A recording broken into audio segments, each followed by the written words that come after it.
Ladies and gentlemen, thank you for standing by, and welcome to the Phototronics Q4 Fiscal Year 2020 Earnings Conference Call. At this time, all participants are going to be in a listen-only mode. After the speaker presentation, there will be a question-and-answer session. To ask a question during the session, you will need to press star then one on your telephone. Please be advised that today's conference is being recorded, Wednesday, December 9th, 2020. If you require any further assistance, please press star then zero. I would now like to turn the conference over to Troy Dewar, Vice President of Investor Relations. Thank you, Jimmy. Good morning, everyone. Welcome to our review of Phototronics 2020 fourth quarter financial results. Joining me this morning are Peter Kirlin, our Chief Executive Officer, John Jordan, our Chief Financial Officer, and Chris Progler, our Chief Technology Officer. The press release we issued earlier this morning, along with the presentation material which accompanies our remarks, are available on the investor section of our webpage.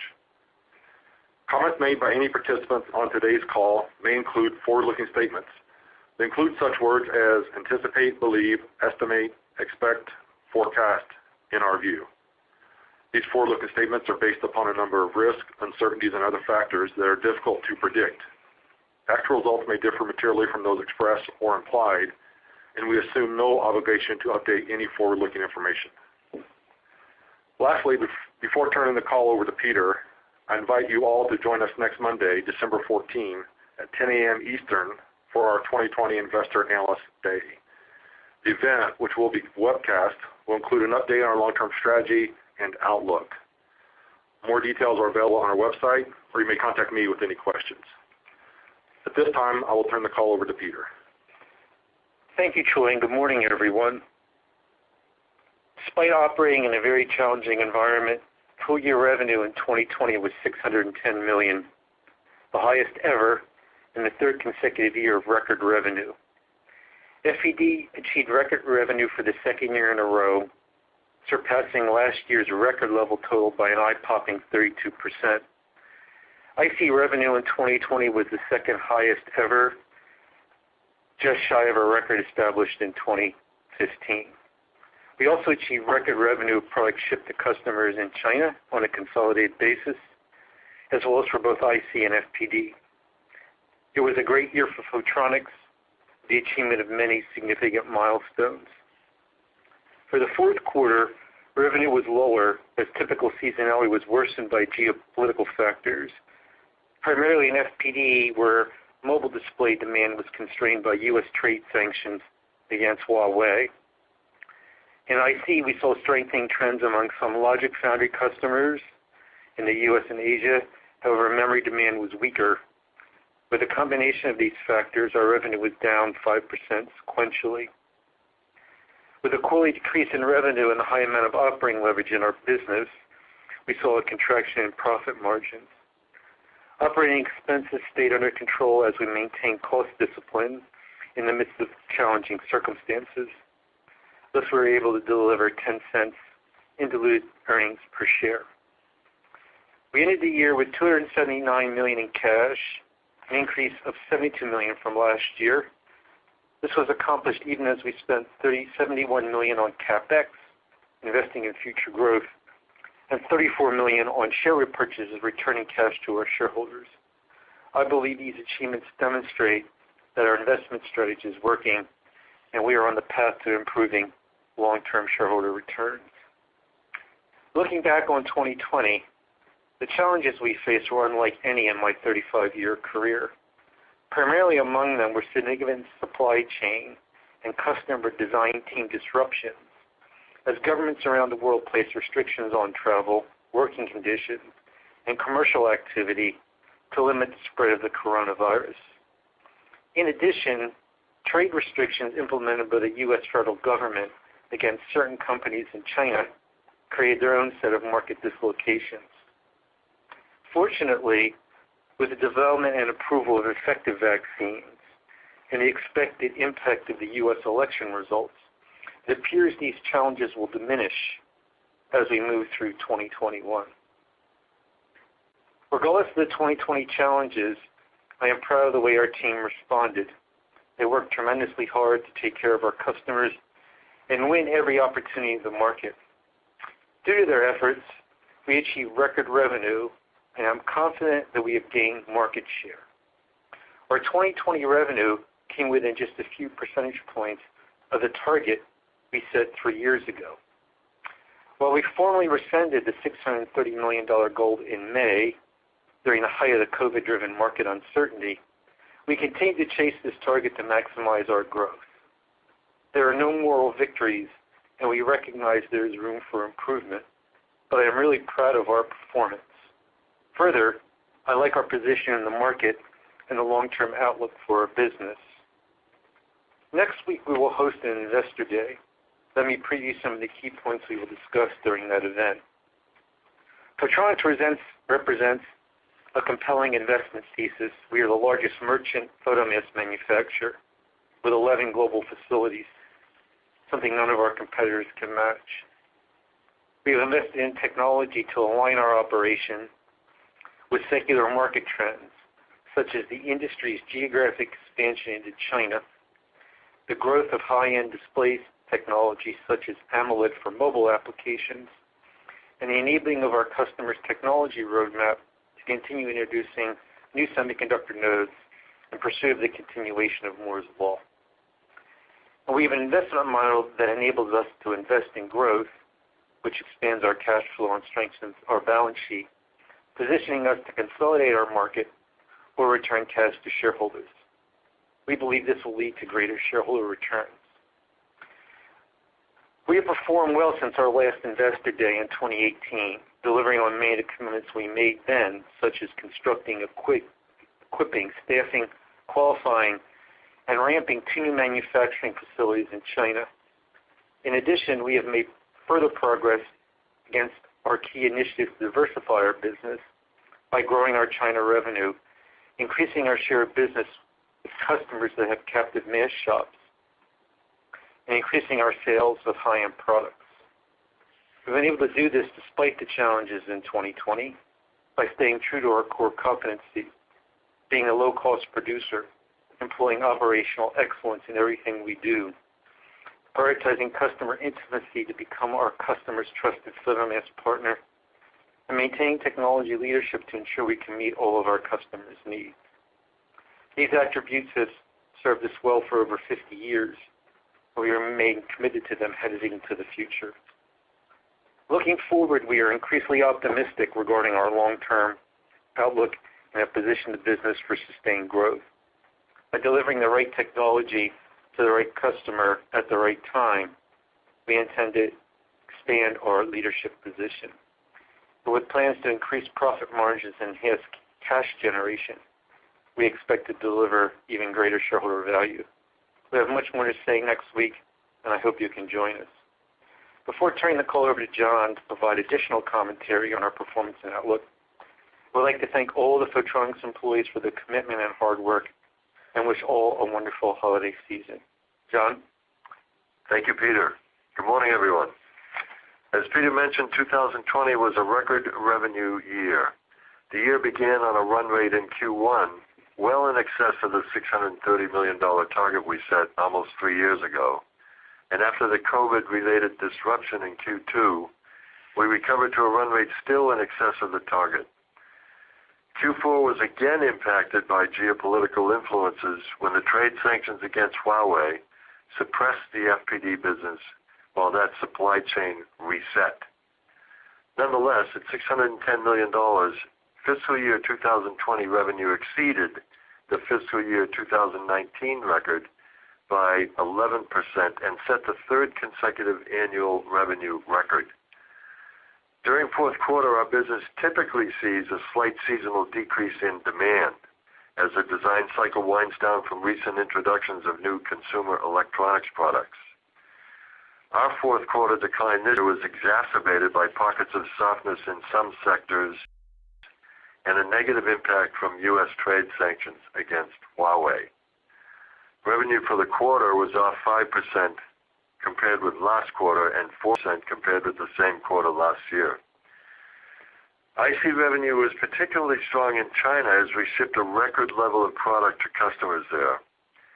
Foundry logic demand drove the increase as the region continued to be a healthy location for new design activity.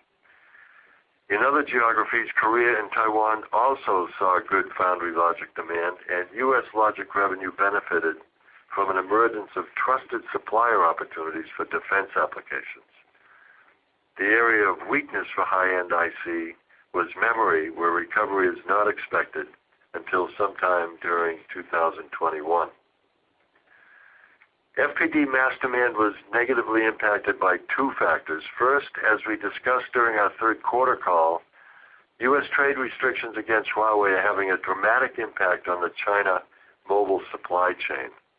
As Huawei was effectively prohibited from buying leading-edge semiconductors, their ability to release new mobile phones is very limited. That reduced their demand for new display panels, which reduced demand for masks from their panel producers. That supply chain is in process of resetting to meet the demand, especially in China, and we've seen the market move away from Huawei to other China mobile phone manufacturers. Huawei recently sold their low-end to mid-price phone division to separate and insulate that business from the U.S. trade restrictions.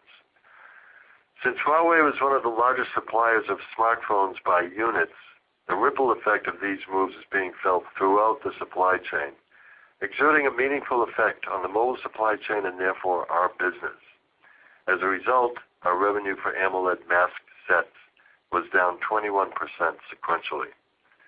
The second display trend was the improving profitability of panel producers. Strong unit demand and higher pricing for TV and IT products created incentive for them to continue production runs of existing product to maximize short-term profit. That resulted in delay of new design releases, the driver of mask demand. Thus, demand for LCD masks for G10.5 Plus, as well as smaller form factors, was down for the quarter, negatively impacting both our high-end and mainstream revenue. Profit margins on the gross and operating line were lower due to the impact of operating leverage on the results. Our continued focus on margin expansion should yield improved results next year as we complete the ramp of our IC Phase 1 investment in China and implement our next phase of FPD investment. We will elaborate more on our long-term margin targets during our investor event next Monday. Below the operating line, other expense of $2.9 million included interest expense and the primarily unrealized effect of the remeasurement of U.S. dollar-denominated balance sheet items of our foreign subsidiaries. Tax provision and non-controlling interest were in line with expectations, resulting in earnings of 10 cents per diluted share for the quarter. Our cash balance at the end of 2020 was $279 million, an increase of $72 million during the year and $18 million during the quarter. Significant cash events during the quarter were $63 million generated from operating activities, $34 million of capital expenditures, $18 million returned to shareholders via share repurchases. We repurchased 1.7 million shares of Photronics stock during the quarter, and $13 million in net proceeds from debt. We also paid $16 million in dividends to our Taiwan JV partner. Those dividends are generally contributed back to our China JV in future periods. Total CapEx in 2020 was $71 million, less than our $80 million target.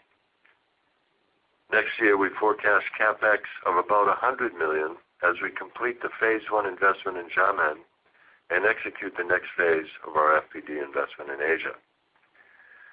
Our strong balance sheet has enabled us to invest in China and return $79 million through share repurchases since 2018.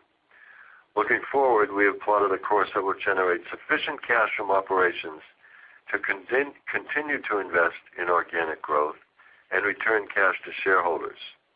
In parallel, we will be actively open to M&A opportunities in the photomask space to extend our market and technology leadership. We will share more on Monday. Before I provide first quarter guidance, I'll remind you that our visibility is always limited. as our backlog is typically only 1 to 3 weeks, and demand for some of our products is inherently uneven and difficult to predict. Additionally, the ASPs for high-end mask sets are high, and as this segment of the business grows, a relatively low number of high-end orders can have a significant impact on our quarterly revenue and earnings. Geopolitical risk related to government actions to address health concerns or trade policy may have an impact on our operations, the operations of our customers or suppliers, or end market demand, resulting in an adverse impact on our industry and therefore our results.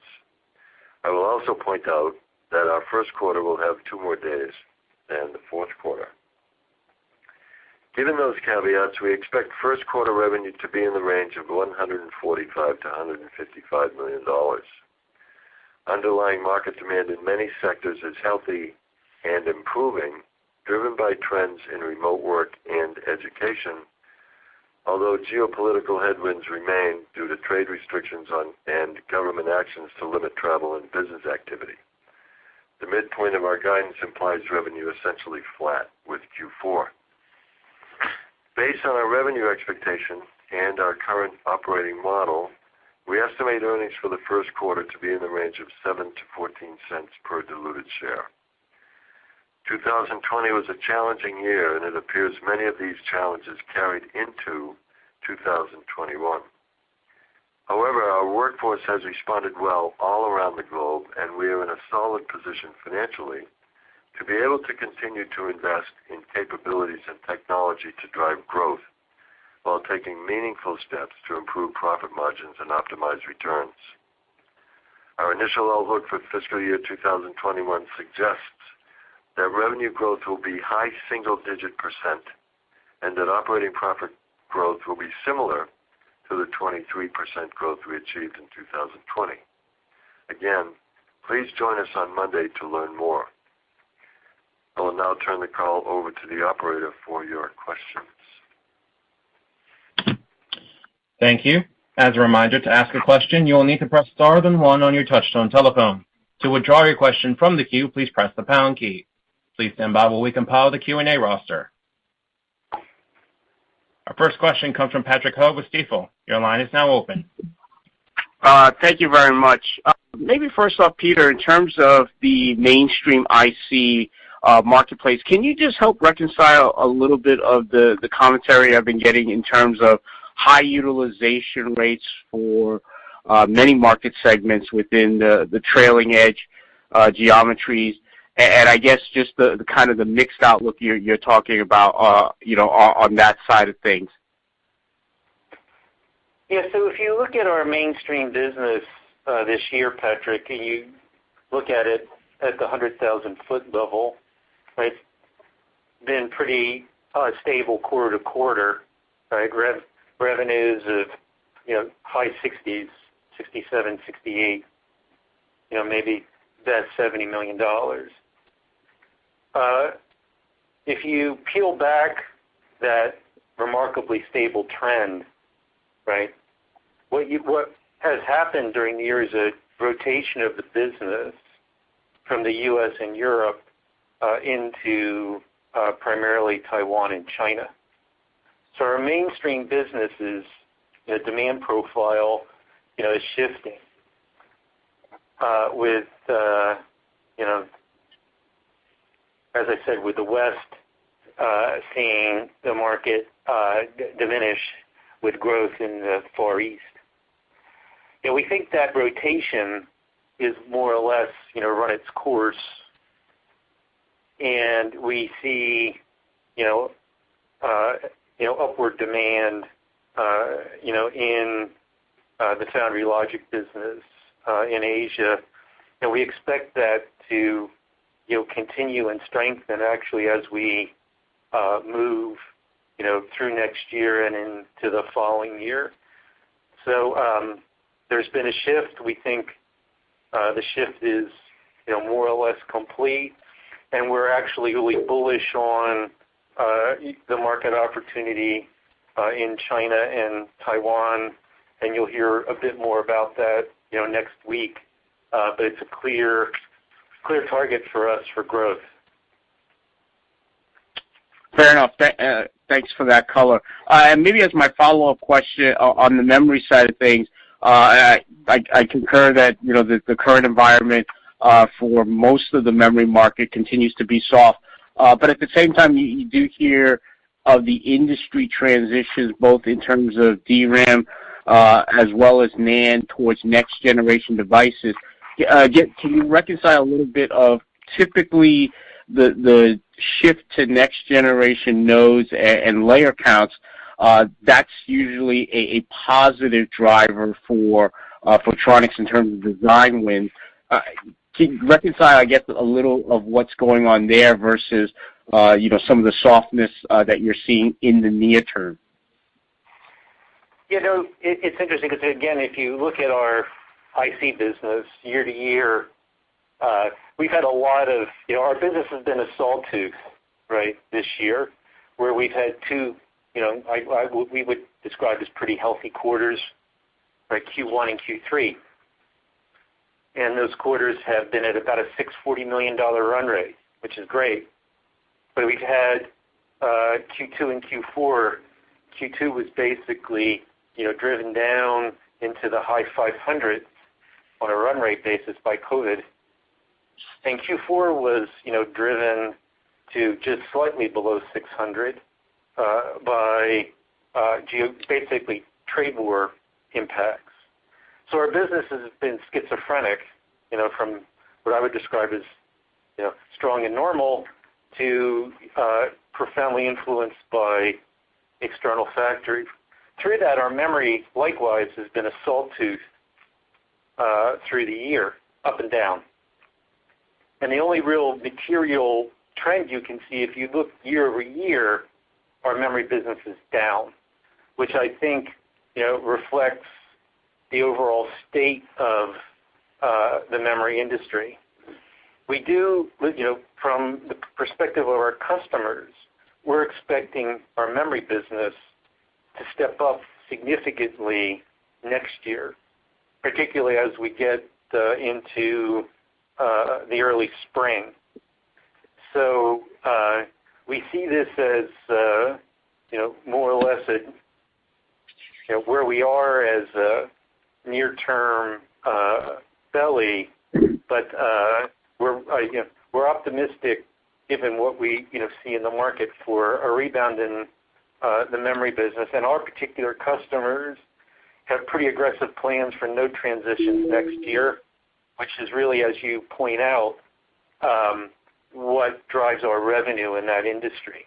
So, so that's a quick summary.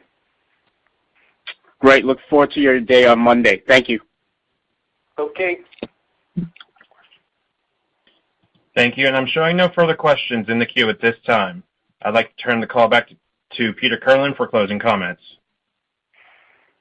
Okay, thank you for joining us this morning, and we look forward to reconnecting next Monday during our Investor Day. Before we sign off, speakers, I did see two other participants join the Q&A queue. Would you like to continue to take their questions? Of course. Yep. Understood. Our next question comes from Tom Diffely with D.A. Davidson. Your line is now open. Hi, good morning, guys. This is actually Franco in for Tom this morning. Thanks for taking our question. I guess I wanted to ask, how much conservatism are you including in your first quarter outlook? I understand that right now, obviously, the geopolitical headwinds are difficult to ascertain, but any color on the actual quantifiable conservatism number? Yeah. So if you look at our business, normally Q1 seasonally is down maybe 5% off of Q4. So the midpoint of our guidance reflects, a flat quarter. So our markets are improving. So we pegged the guidance to basically improvements in our market to offset seasonality. That's what we've done. If you look at our IC business, right, first, demand trends in Asia, pretty solid. If you look at FPD, right, last quarter, we estimate that the industry, our industry, photomask industry, maybe ran at about 70% utilization in FPD. This is internally what we estimate. That's the worst quarter I can remember. My memory maybe goes back 3 to 5 years. I'm getting old, but it was a really sour quarter for FPD. Likewise, the month of November through Thanksgiving remained sour. Right around Thanksgiving, the FPD market started to rebound, and it continues to improve. Now, what will it do? Right? We don't know. So we're trying to kind of gauge between a normal market and what was a terrible market. Our utilization was probably 15%, above the industry, average last quarter, but it's the first quarter in several years where we haven't been sold out. So that's kind of our markets. That's what we see, and that's our guidance. Thank you so much for the call, Peter. Yep. I would also add, unlike prior years, right, before the new revenue recognition rules, right, every plate we have, in the line, has a % completion associated with it, right? So, our business is a complete reflection of what the market is. We're not a capital equipment company that runs with backlog that can, pull some tools into this quarter that would ship next quarter, with a week to, 2 in backlog, right? Our business is an exact representation of what the market gives us. There's no ability for us to manage, our WIP or our backlog to, strengthen one quarter at the expense of another. Management has no operational discretion whatsoever. Comes in, we make it, and you guys see exactly, what the tone of the business is. Real time.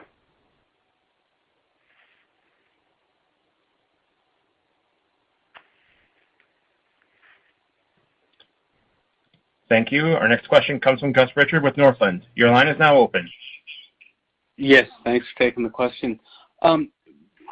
Real quick on SMIC, which has just gotten banned. Are you seeing customers migrate their business to other foundries, and is that helping the mainstream? Well, I think to the extent that happens over time, right? SMIC. So first of all, SMIC is a customer of ours. They're not a big customer because they have their own captive, but they're a customer. Anything that harms a customer for us is a negative. We don't like to see any customer harmed in any way by external factors that are not driven by the market. So I think that would be the first comment. We wish SMIC, like all our customers, well, and it's our culture, regardless of where a customer sits in the world, to run through walls to help them be successful. That's really what we want. Having said that, it is true that if you shift market demand from a customer that builds a significant fraction of their own photomasks to customers who buy them on the merchant market, that's going to create demand for Photronics, but it's not a happy way in our mind of seeing our market expand. Got it. And then there's been a number of companies that have plan to or have listed on the STAR market, where valuations for semiconductor-related companies are significantly higher than the U.S. Is that something you guys might consider, or any thoughts there? Well, we constantly, relentlessly, look for ways to increase shareholder value, and this is one of many possibilities that we either have or intend to consider. Right, a move like that has some potential upsides, and it could have potential downs depending on what happens on the geopolitical front. So so we're aware of it. We're looking at it, but we're a company generally that's been around for 50 years, and we're normally slow to move to new trends, because that's typically a good way to get a lot of hours in your back. So we're very aggressive with the market. So we, unlike others, have really rushed headlong into China, because we see that's where the growth is in our industry. So from an execution perspective, we're very aggressive. From the standpoint of what I would describe as other trends, we generally like to see others move forward, look at the outcome of that, and evaluate both the pluses and the minuses based on some kind of history, and then make an informed decision. So that's where we are. Okay, thank you for that. It looks interesting, but it's really early in the game. Yeah.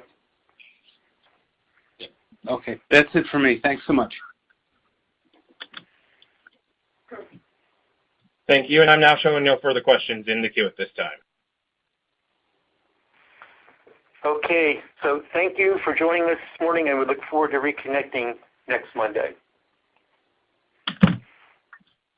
Ladies and gentlemen, thank you for your participation on today's conference. This does conclude your program, and you may now disconnect.